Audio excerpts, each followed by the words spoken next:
आगे बढ़ते हैं, आपकी मुलाकात करवाते हैं लाहौर की अनुषा से, जिन्होंने अपने घर में ख्वाजा सराओं को दीनी तालीम के साथ साथ हुनरमंद बनाने के लिए ट्रेनिंग सेंटर खोल लिया। क्या नेकी वो कमा रही हैं, जहां ख्वाजा सराओं को दीन के साथ साथ सिलाई कढ़ाई सिखाई जाती है। कुछ को राशन की दुकानें भी उन्होंने खुलवा कर दी हैं। अब रमज़ानुल मुबारक का महीना है और इस महीने में सिर्फ और सिर्फ ख्वाजा सरा कम्युनिटी में राशन की तकसीम और इफ्तार का एहतमाम भी किया जा रहा है। अनुषा हमें ज्वाइन करेंगे, लेकिन उससे पहले मैं चाहती हूँ कि आपको जरा रिपोर्ट दिखा दूँ। रमजानुल मुबारक में है हर किसी पर रहमतों का नज़ूल। ख्वाजा सरा बरादरी भी इस माह मुकद्दस की बरकतों से फैज़याब हो रही है। हाथों में तस्बीह, जुबान पर जिक्र इलाही और दुआ के लिए हाथ उठाए ये ख्वाजा सरा अल्लाह की खुशनूदी के तलबगार हैं।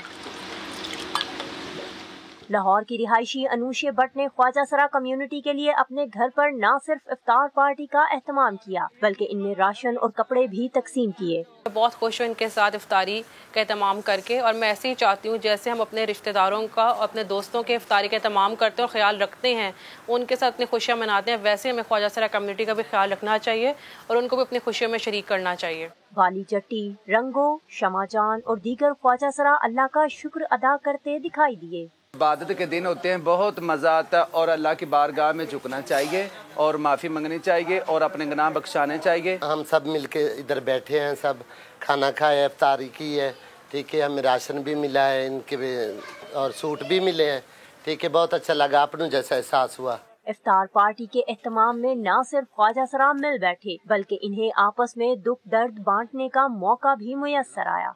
माह सियाम में रहमतें और बरकतें समेटने के लिए ख्वाजा सरा कम्युनिटी के लिए इफ्तार पार्टी और इमदाद का एहतमाम यकीनन इन्हें मुआशरे में बराबरी का एहसास दिलाता है। कैमरामैन इशफाक अब्बासी के साथ आयशा आता, समा, लाहौर। तो जनाब, रिपोर्ट आपने देखी। इसी पर बात करने के लिए हमें ज्वाइन कर चुकी हैं अनुषा ताहिर भट्ट, सामाजिक कारकुन है। इसके साथ ही साथ ख्वाजा सरा बाली जट्टी ने भी हमें ज्वाइन किया है। Anusha, thank you so much. सबसे पहले बात का आगाज आपसे करूंगी। माशाल्लाह, आप जो काम कर रही हैं ये एक नेकी है, ये ऐसी मशाल राह है जिससे आने वाले लोगों को बड़ी सीख मिलेगी। इस काम का आगाज किस सोच के साथ किया?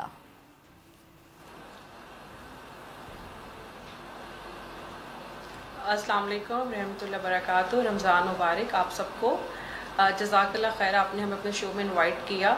ये मेरा बचपन से ख्वाब था ट्रांसजेंडर कम्युनिटी के साथ काम करने का, और जैसे जैसे बड़ी होती गई देखती गई हमारी मोस्ट निगलेक्टेड कम्युनिटी जो थी वो ट्रांसजेंडर कम्युनिटी थी, तो फिर उस तरह से मेरा ख्वाब की ताबीर पूरी होती गई। ज़बरदस्त। अच्छा अनुषा, आप कह रही हैं बचपन से ख्वाब था, लेकिन हर किसी की ज़िंदगी में ना एक ऐसा टर्निंग पॉइंट ज़रूर आता है जहाँ पर जाके वो सोचता है कि नहीं, मैंने ये करना है। तो ये बचपन का जो ख्वाब था, ये ख्वाब कैसे बन गया? ये किस सोच के साथ था?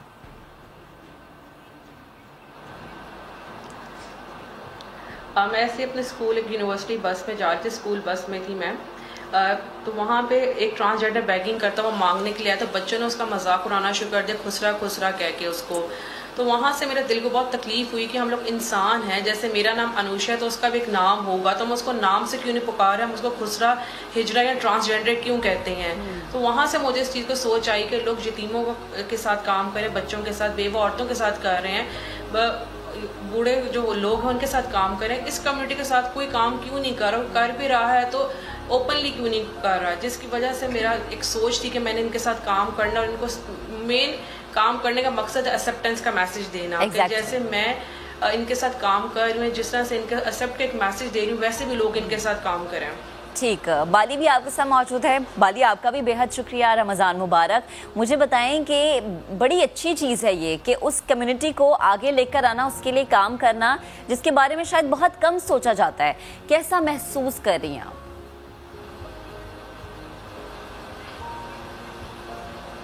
जी अस्सलाम वालेकुम जी, कैसी हैं आप? ठीक हैं, सेहत भी ठीक है आपकी?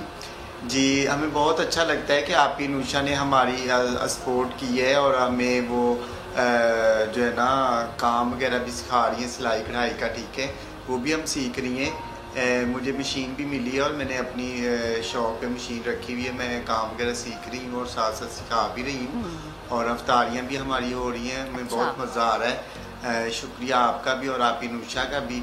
हाँ जी। अच्छा, तो बाली मुझे बताएं कि सिलाई कढ़ाई, दीनी तालीम, बहुत सारी चीज़ें सिखाई जा रही हैं इस जगह पर, तो आपने अभी तक क्या क्या सीखा है?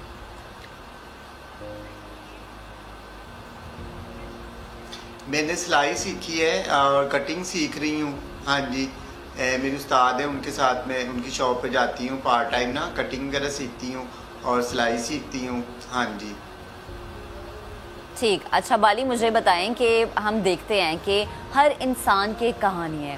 ख्वाजा सरा का जब भी नाम जहन में आता है या जब भी इस कम्युनिटी की बात होती है तो हमेशा एक ही चीज़ या एक ही तस्वीर सामने आती है कि अच्छा रोड्स पे जाके मांग रहे हैं लोगों से, तो वो ज़िंदगी जिसमें मांगा जाता है लोगों से, उनके आगे हाथ फैलाया जाता है, और ये ज़िंदगी जिसमें बाइज़्ज़त तरीके से आपको हुनर सिखाया जा रहा है, तालीम दी जा रही है, कितनी मुख्तलिफ है दोनों ज़िंदगियाँ?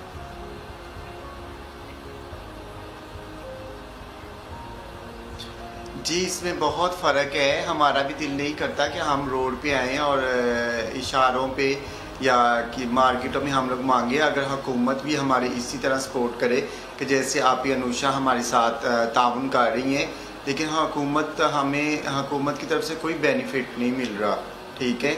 और अगर हुकूमत हमारे साथ कोई ताउन करे जैसे कि आप अनुषा कर रही है, तो मेरा नहीं ख्याल कि हम लोग ख्वाजा सरा जो हैं वो शहरों पे और मार्केटों में मांगते हुए नज़र आएंगी। हमें कोई शौक़ नहीं है मांगने का, लेकिन हमारे काम वगैरह जब बंद होते हैं, फंक्शन वगैरह हर चीज़ पर पाबंदी, जैसे आपके देख लें कि कोरोना आया हुआ है, तो कोरोना की वजह से बहुत से लोगों के माली हालात जो हैं वो बहुत ख़राब हुए हुए हैं। तो मुझे देखिए कि आजकल के दिनों में ईद के दिन हैं और मार्केटों में इतना रश होता था, लेकिन उन्हीं मार्केटों में सुनसान हुई पड़ी हैं मार्केटें जो है ना। वो लोग बेचारे इतने तंग हैं कि वो कहते हैं कि हम लोग क्या करें, हमारे काम नहीं चल रहे। तो हुकूमत को चाहिए कि जो मार्केटें हैं इनको इन दिनों में तो खोलने की जो है ना वो मतलब कि मंजूरी दी जाए कि लोग बेचारे पूरा साल इन दिनों का इंतजार करते हैं। कमाई का सीजन होता है, ये उनकी कमाई का सीजन होता है, लेकिन फिर SOPs को भी मद्देनजर रखना इंतहाई ज़रूरी है। अच्छा अनुषा, आप मुझे बताएं कि आप किस तरह से इस जगह को रन करती है, फंड्स कैसे आते हैं, अखराजात कैसे पूरे होते हैं?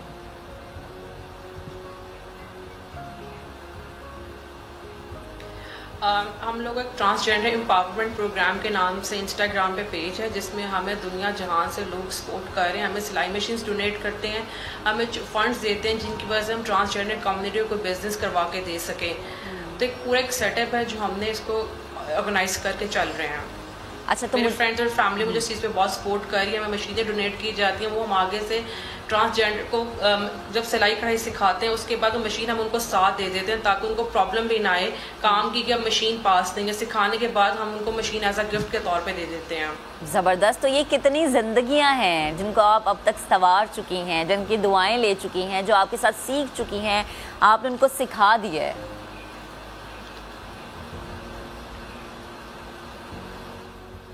हमने इस टाइम 10 to 15 ट्रांसजेंडर को एम्पावरमेंट कर दिया। 4 ईयर्स से मैं ट्रांसजेंडर के साथ काम कर रही हूँ। हम उनको राशन डिस्ट्रीब्यूट करते हैं, मेडिकली भी हम ट्रांसजेंडर को सपोर्ट करते हैं, हम हर मंथ उनमें फूड ड्राइव्स करते हैं। तो फर्स्ट ईयर है मेरा जिसमें हम ट्रांसजेंडर को एम्पावर कर रहे हैं, उनको हुनर सिखा रहे हैं या उनको स्मॉल बिजनेस सेटअप करके दे रहे हैं जिसमें खुद वो अपना कमा सके बाइज़्ज़त तरीके से, जैसे मैं और हम सब बाकी लोग कमा रहे हैं अपना।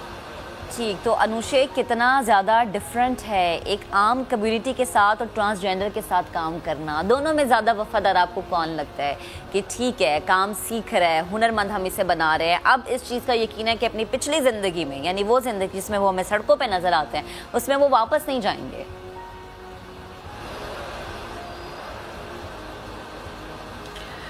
मेन चीज़ आती है जब मेरी भी उनसे इस चीज़ पे बात होती है कि जब आप सीख रहे हैं तो फिर आप सड़कों पे या इशारों पे क्यों जाते हैं मांगने, तो वो यही कहते हैं कि ये हमें अच्छा लगता है। जैसे डे 1 से मैं और आप एक जॉब करें, हमें पता है हम जॉब करेंगे तो हम लोग अर्न करेंगे, तो सेम उनको डे 1 से बैगिंग सिखाई जाती है। डे 1 से उनको चीज़ों का मतलब कि वो मांगना रहे हैं, तो एकदम वो उनकी आदत नहीं ख़त्म हो सकती, विद इन टाइम उनकी आदत ठीक होगी।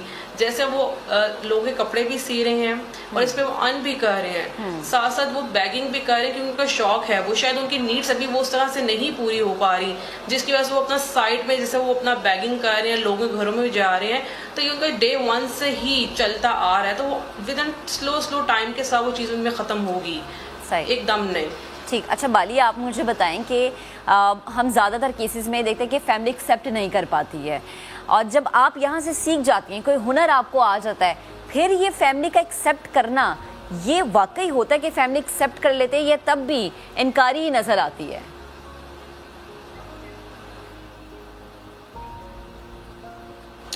जी देखें, वो तो मुख्तलिफ माँ बाप का रवैया होता है, ठीक है। मैं तो अपने घर जाती हूँ, ठीक है। मेरे तो मतलब कि मेरी मम्मा है, मेरे वालिद साहब नहीं है और मेरी मम्मा है, और मैं जाती हूँ अपने घर में। वो मुझे इसी हाल में एक्सेप्ट करते हैं। हाँ जी, मैं तो जाती हूँ अपने घर में, और जो ख्वाजा सरा हैं वो उनको शायद ना एक्सेप्ट करती हूँ या करती हूँ, इस चीज़ का मुझे नहीं पता, लेकिन मैं तो अपनी मम्मा के पास जाती हूँ। हाँ क्योंकि कुछ लोगों की कहानी ऐसी होती है ना कि घर वालों ने कबूल नहीं करते। बेहद शुक्रिया।